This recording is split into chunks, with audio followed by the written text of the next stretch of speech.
உங்கள் ரிஸ்க், அதாவது வாழ்வாதாரம் பெருக வேண்டுமா? அல்லாஹ்வின் அளவற்ற கருணை உங்கள் மீது மழையாகப் பொழிய வேண்டுமா?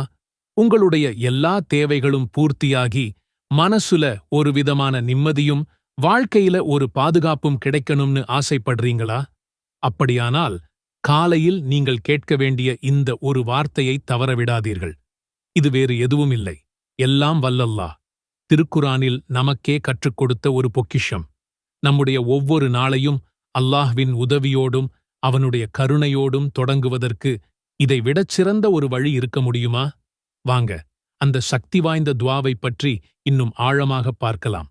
நம்ம ஒவ்வொருத்தருமே வாழ்க்கையில பலவிதமான தேவைகளோடும் கவலைகளோடும் தான் வாழ்ந்துட்டு இருக்கோம். சிலருக்கு வாழ்வாதார பிரச்சினை, எவ்வளவுதான் கஷ்டப்பட்டு உழைச்சாலும் எதிர்பார்த்த வருமானம் இல்லையென்கிற ஏக்கம்.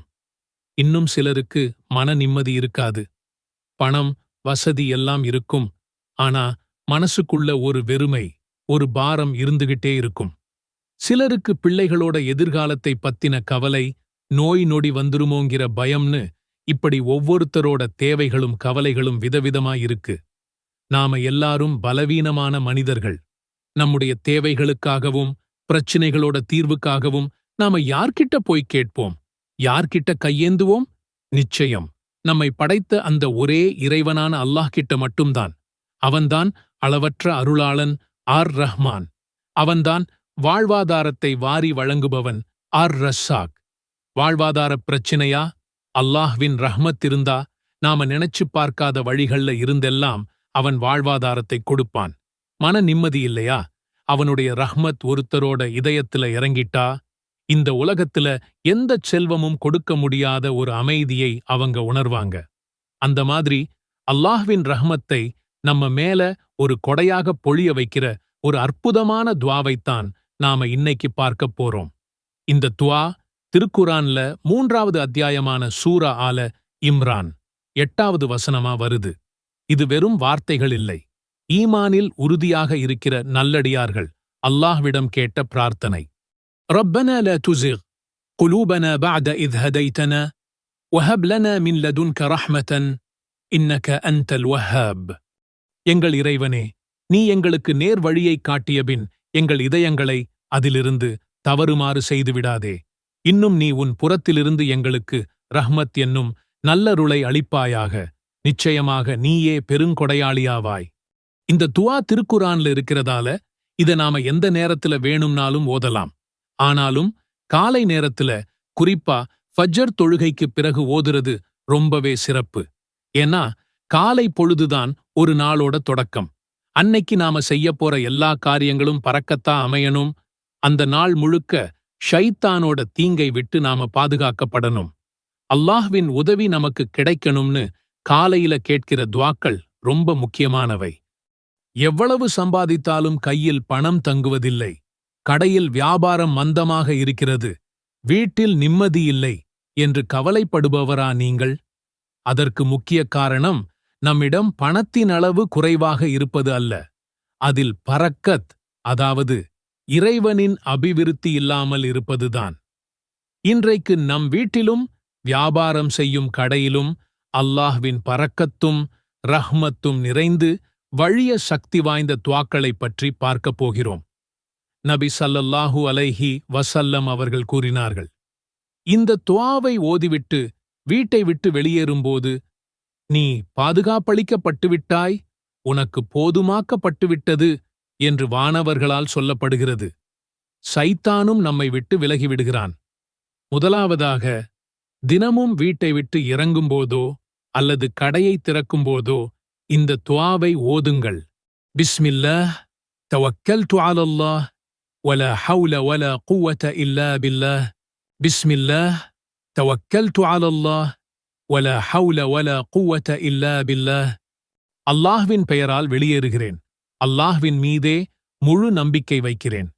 தீமைகளிலிருந்து விலகுவதற்கும் நன்மைகளைச் செய்வதற்கும் அல்லாஹ்வைத் தவிர வேறு யாருக்கும் சக்தியுமில்லை, ஆற்றலுமில்லை. ஹஸ்ரத் அலி ரலியல்லாஹு அன்ஹு அவர்கள் கூறுகிறார்கள், மலை அளவு கடன் இருந்தாலும் அதை அல்லாஹ் நிறைவேற்றும் வழியைக் காட்டுவான் என்று நபி ஸல்லல்லாஹு அலைஹி வஸல்லம் அவர்கள் இந்த கிருபையுள்ள துஆவை கற்றுத்தந்தார்கள். இரண்டாவதாக, வறுமை நீங்கி ஹலாலான முறையில் அதிக பொருளாதாரம் வரவும் கடன்கள் அடைபடவும் இந்த துஆவை ஓதுங்கள். اللهم اكفني بحلالك عن حرامك واغنني بفضلك عمن سواك.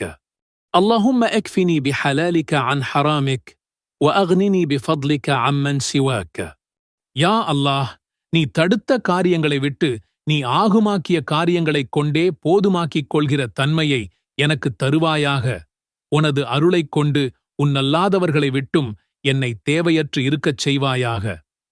மூன்றாவதாக, நாம் செய்யும் தொழிலிலும் ஈட்டும் வருமானத்திலும் பரக்கத் கிடைக்க தினமும் ஓத வேண்டிய துஆ. اللهم إني أسألك علما نافعا ورزقا طيبا وعملا متقبلا. اللهم إني أسألك علما نافعا ورزقا طيبا وعملا متقبلا. அல்லாஹ்வே, நிச்சயமாக நான் உன்னிடம் பயனுள்ள கல்வியையும் தூய்மையான ஹலாலான வாழ்வாதாரத்தையும் உன்னால் ஒப்புக்கொள்ளப்பட்ட நற்செயலையுமே கேட்கின்றேன். இன்னைக்கு நம்ம நிலைமை என்ன? பேங்க்ல லட்சக்கணக்குல பணம் இருக்கலாம், வீட்ல விலையுயர்ந்த பொருட்கள் குவிஞ்சிருக்கலாம். ஆனா நிம்மதி இருக்கா? மனநிறைவு இருக்கான்னு கேட்டா பலர்கிட்டையும் இல்லைங்கிறதுதான் வேதனையான பதில். இதுக்கு காரணம் நம்ம வாழ்க்கையில பரக்கத்துங்கிற அந்த தெய்வீக அருள் குறைஞ்சு போனதுதான். பரக்கத் குறையறதுக்கு பல காரணங்கள் இருக்கு.